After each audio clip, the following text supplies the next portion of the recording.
we all kind of understand that D2 travel is now D2R, and it's difficult to get on. So D2R is essentially a D3 slot, meaning that you start with, oh, look at that, there's only a few D2s ahead of me, and by the next morning when you're ready to go to the airport, there's already 20 that have signed in, so now you went from number 3 or 4 to number 22, and there's no way you're getting on. It happens, and it happens a lot. So this is not so much to address the non-rep travel. This is addressing other ideas to use. Having said that, make sure, so non-rep travel is possible. I don't mean that it's not, but if you're relying on getting on and everything else is full, you're not getting on. Thank you. You're just not, and it's a pain. However, when you look at things, you have 6 D1 passes. Use them. Don't let them go to waste, because you go ahead of all the D2s now. And if you're using them at the end of the year, so is everybody else. So now you're combating everything. And you'll probably end up with 4 or 5 anyway, unless you travel a lot. Right? That is true. Okay, so use your D1s. When you run out of D1s, fine. But here's the thing. So we have this system that is 20% off of the lowest price ticket you can find on American Airlines. Yes? Yes. Okay, it's called AA20. Very easy to use. The biggest thing about AA20 is you do not pay for the ticket online, ever. If you pay for the ticket online, you have purchased it. You have to call the 888 We Fly AA. Press number 4, that's the one that goes to them, and you say, I'm a retiree, I want my AA20, and I have my PNR, or I don't have my PNR, and I want this flight, meaning you have already figured it out, right? So you get 20% off. It doesn't include the tax, and it doesn't include if you decide that you're going to upgrade your seat to the $16 seat or the $30 seat. It does include the seat in first class, right? So you get 20% off the entire ticket other than the taxes. Does that make sense? Okay, everybody's got that one down. So the difference is when you're 7 days or greater, you find your ticket and you put it on hold. If you're less than 7 days, you call them straight on. But have what flight you want and how much it costs, because they might come up with a different number and you say, no, I've got it right here, it's this much, and then they'll relook. The onus is on you to make sure that they're doing what you need them to do. All right. Can you do it the same day? Yes. You can, there's no time Yes. limit. Well, so if you hold a ticket, it's only held for 24 hours. When you purchase the ticket, so within that 24 hours, if you've got the ticket held, you have to purchase the ticket, otherwise it goes away. So you go from $109 to $150. You can't go back to the $109 because you're outside of it. Now you purchase the ticket. The new thing is they are telling you right up front is you have 24 hours to change your mind, to cancel it, to do anything you want to it, but only the 24 hours. Outside the 24 hours, you're done. Now it's your ticket. That make sense? Yes. When you mentioned D1, does it distinguish you between a D1 and a D1R? Nope, you are a D1. Got You it. are a D1. You are here. Got You it. are in the top of the line. You are not third in line. Unless you're the third D1 to check in. Yes, Well, no. exactly. But as far as a group, you are in the top group.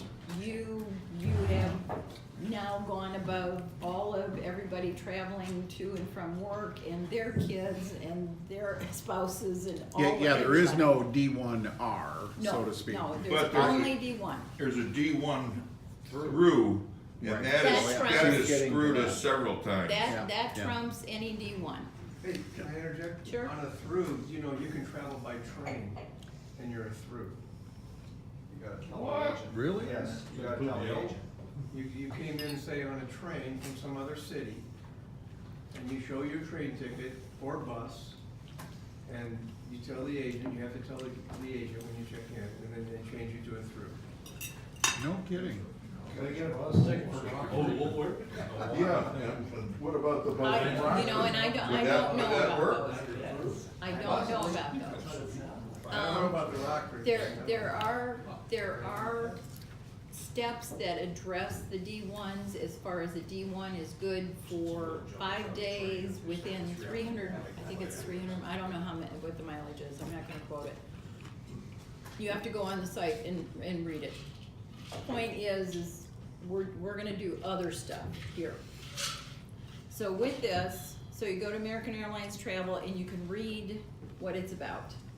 All right, and these are the people that it includes for the 20% off. This is a big group of people, and you're getting a real seat. You are a real person. If they have to buy somebody off, they will buy you off. If the flight cancels, you get all the rights of everybody else. Now, with that, there's a couple of different levels. Most of the inexpensive tickets on any airline is a basic economy. With the basic economy, it does not include checked luggage. It might include overhead luggage or not, depending on the airline, and it always includes under seat. It never includes a seat preference, ever. That's a purchase thing. So, now, you're still a real person. You have a seat, okay? So this is my problem, is that I never know because I travel a lot, and I never know which airline or what is doing, because they're running these fantastic deals and you never know. So with this, I go to Google Flights, and I'll show you how I do it. I go to Google Flights, and Google Flights covers everybody, or it covers just who you want to look at. But it gives you a separate thing from going straight to American Airlines or straight to United or straight to Delta. Because everything that's involved in it is a cookie or a history.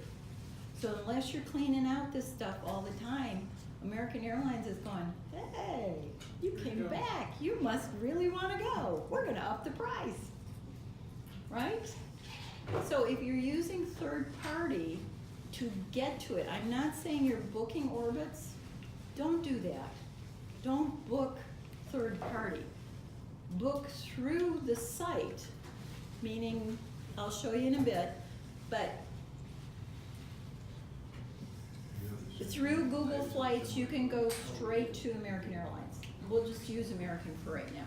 Anyway, so I find a lot of $50 and one-way, $50 and $100 tickets. Most of them are basic economy. With American Airlines, being an American Airlines employee, you get 2 free checked bags, period. Question, because I was on, I tried to go to googleflights.com last night. I went to google.com/flights. Yeah, don't do that. Different one? I don't know, I'll show you. Okay, because it appeared the same way all of yours did. Oh, well then that's good, okay. But how does it know that I'm an employee? It doesn't, you're not there. I'm not there. This is just fact finding. Okay, This has nothing to do with being American Okay. Airlines. This is Okay. fact finding. okay. Okay, not until you hit the bottom line that says go to American Airlines website. Now you're at American Airlines Oh, okay. website and you sign in with your Advantage number and all this, and they go, oh, we know who you are, Paul McKay. Okay, so that's what, That's the whole difference, That's okay? one of the So reasons I came to this is just fact finding. That's all Google Flights is fact finding. Okay, so you go through the basic economy. It depends on which airlines, depends on whether you get overhead or you don't get overhead. But here's the thing, is if you're booking with other airlines, you don't know how they're set up.